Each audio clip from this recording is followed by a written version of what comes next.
Welcome back to my channel.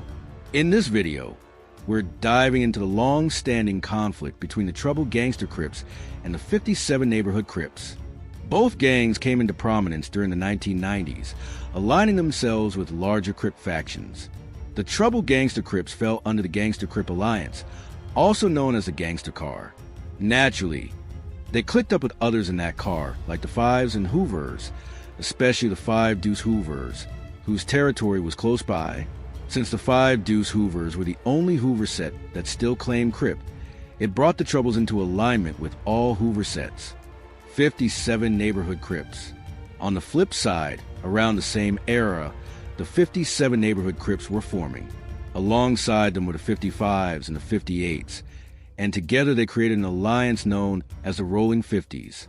Like many gangs under the Rolling or Neighborhood umbrella, they aligned with the Neighborhood Car and began rivaling anyone outside of it, including gangs in the Gangster Crip Car and all Hoover sets. That instantly made the Rolling 50s enemies of both the Trouble Gangster Crips and the Hoovers. Of all their rivals, the Troubles and the Five Deuce Hoovers stood out as the closest and most active enemies. This beef would boil over into years of violent back and forth between the Troubles and the 57s. Now, let's fast forward to 2011. Tiny Crumb and Tiny Mickey were known members of the Trouble Gangster Crips. On the opposing side were Drock, a respected member of the 57 Neighborhood Crips, and a 16-year-old from the same gang named Tiny Drawdown. On the afternoon of December 27, 2011, Drock and Tiny Drawdown were walking near a market on the corner of 55th Street and Normandy Avenue, a known Rolling 50s hangout. As they walked, a car driving south on Normandy made a right turn onto 55th. Drock warned Tiny Drawdown to keep an eye on the vehicle. As the car slowed down near the market, a passenger in the back seat jumped out, assumed a shooting stance, and opened fire on both Drock and Tiny Drawdown. After the shots rang out, the shooter jumped back into the car, and it sped off down 55th Street. Drock was hit in the head and died on the scene. Tiny Drawdown was shot multiple times, but survived the attack. The shooting was caught on surveillance from two different cameras at the market, one looking west on 55th and the other facing north on Normandy. Despite trying to enhance the footage, investigators couldn't clearly identify the shooter. However, there were witnesses. One of them was Drock's own sister, who was sitting in a parked car just 25 feet away, in front of their parents' house. She saw everything. The car turning onto 55th, stopping in the middle of the street, and a man jumping out to shoot. The shooter jumped out from the back seat and fired 4 to 5 shots. The witness, who only saw the shooter from behind, described him as a young black male, early 20s, about 5 feet 8 inches tall, weigh around 130 pounds. He was wearing jeans and a short-sleeved green shirt. Police interviewed Tiny Drawdown twice. First while he was hospitalized on December 30th, 2011, and again at the station on February 1st, 2012. Drawdown the legend. During the first interview at the hospital, Drawdown was under medication and visibly uncomfortable. He told officers that he and Drock were walking to the store, and just before reaching the corner, someone came around in a car, and a person jumped out back seat and opened fire. Drawdown said he thought the shooter was probably from the Trouble Gangster Crips, but he couldn't recall what the shooter was wearing or give a name. By the second interview, held on February 1st, 2012, Drawdown said his memory was clearer. He told police that the shooter was Tiny Crumb, also known as TC. Drawdown said he recognized him because he had seen him 4 or 5 times before, including about 5 days prior to the shooting on 51st Place, where both of them lived. He recalled seeing Tiny Crumb tagging Neighborhood K on a wall, dissing the Neighborhood Crips. He told officers, "That man wanted to kill us. He hated us. That's why he shot at us and killed Drock." Although Drawdown didn't initially see Tiny Crumb when the car first pulled up, he later identified him as the shooter based on what he saw during and after the attack. Tiny Drawdown told investigators that he recognized the shooter the moment he jumped out of the car. He stated, "I saw the dude shoot us. When he shot at us, I seen him. That's the truth.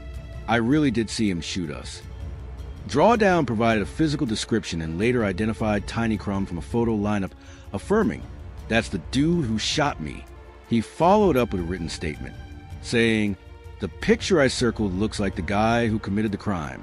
He came out of the back seat behind the driver and just started shooting. I saw my friend get shot right in front of me. That's when I turned and looked at him. Then he shot me and I fell." At one point, Drawdown said, "If this is Tiny Crumb, then this is him." Police arrested Tiny Crumb on February 7th, 2012.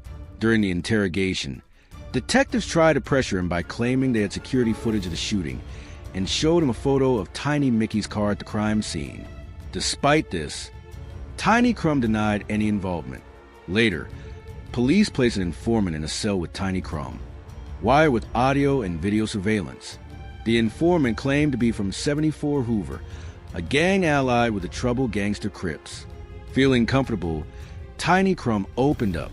He admitted to being in custody for a murder and confessed to the shooting. He told the informant he wore a light green shirt that day and had since gotten rid of both the clothing and the weapon. The informant reassured him, saying that if the gun was gone, he'd be okay. Tiny Crumb replied that the police had photos, witness statements, and camera footage showing what he was wearing in his build, but they couldn't clearly identify him. So he believed he'd beat the case. Trouble Gangster Crips. Tiny Mickey, also arrested, was put into a cell with another informant. He identified himself as a member of Trouble Gangster Crips and admitted he was locked up for a murder involving his own car. Police told him he was believed to be the getaway driver. Tiny Mickey confirmed this and identified Tiny Crumb as the shooter. On July 24th, 2012, the day of Tiny Crumb's court hearing, he made a recorded call to a woman named Noelle. Prosecutors later played the tape for the jury. In it, Tiny Crumb said, "Hey, I need you to do me a real big favor. I need an alibi for my case, where I was that day." He also asked her to contact his sister and speak to his lawyer, saying, "This is getting hectic. This is my only chance. I got to get my story straight, and it has to match yours." Under pressure from his own gang, Tiny Drawdown changed his story during trial. He claimed he never got a good look at the shooter's face and said he was too traumatized to tell the truth during the hospital interview on December 30th, 2011. He also admitted that his February 1st, 2012 identification was based on a photo someone had texted him. Drock's sister, who had seen the shooting from a parked car in front of their parents' home, also testified despite pressure from the 57 neighborhood Crips not to, since they wanted to handle Crumb themselves on the streets. The final blow for Tiny Crumb came when his own homie, Tiny Mickey, agreed to testify in exchange for a reduced sentence. On the stand, Mickey confirmed that on December 27, 2011, he was driving the car from which Tiny Crumb emerged and started shooting. Mickey recalled being on 53rd Street, talking to some women, when Crumb approached and asked for a ride. Mickey initially refused, but agreed when Crumb said he just needed a lift to his girlfriend's house on 55th Street. Crumb got into the back seat behind the driver. When they reached 55th and Normandy, Crumb told him to stop. Mickey did, and then heard the back door open. Tiny Mickey testified that after hearing gunshots, he immediately ducked, not knowing where the shots were coming from or who was firing. Moments later, Tiny Crumb jumped back into the car and shouted, "Go!" At that point, Mickey said he panicked. He told Crumb, "You need to get out of my car. I don't want any part of this. You got to get out." According to Mickey, Crumb dismissed him with, "Man, shut up. Don't say nothing about this." Mickey said he didn't drive straight home. He was in shock and unsure what to do. Later that day, he found out that someone had been killed on that corner. He testified that he felt devastated, knowing a life had been lost. He insisted he never had any intention for anyone to be harmed and claimed he had no prior knowledge of Crumb's plan, or that he would be involved in shooting. Mickey ultimately cooperated with authorities, fully testifying against Tiny Crumb. He denied any previous agreement or awareness of Crumb's actions and completely distanced himself from the crime. In contrast, Tiny Crumb took the stand and denied everything.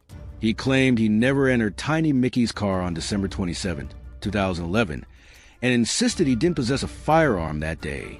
He denied shooting either Drock or Tiny Drawdown. According to Crumb, he only learned of the incident through street rumors. He stated he didn't know who D-Rock was and had never met or seen him before. Crumb also denied ever speaking with a jailhouse informant and said he never owned the green shirt allegedly worn during the shooting. He challenged the surveillance footage, arguing it was too unclear to positively identify him. The original trial ended in a hung jury, resulting in a mistrial. However, during the retrial, the outcome was drastically different. Tiny Mickey received a 10-year sentence in exchange for his cooperation and testimony. Tiny Crumb, on the other hand, was handed a much harsher sentence, 90 years to life, for charges including murder, attempted murder, and gang and firearm enhancements.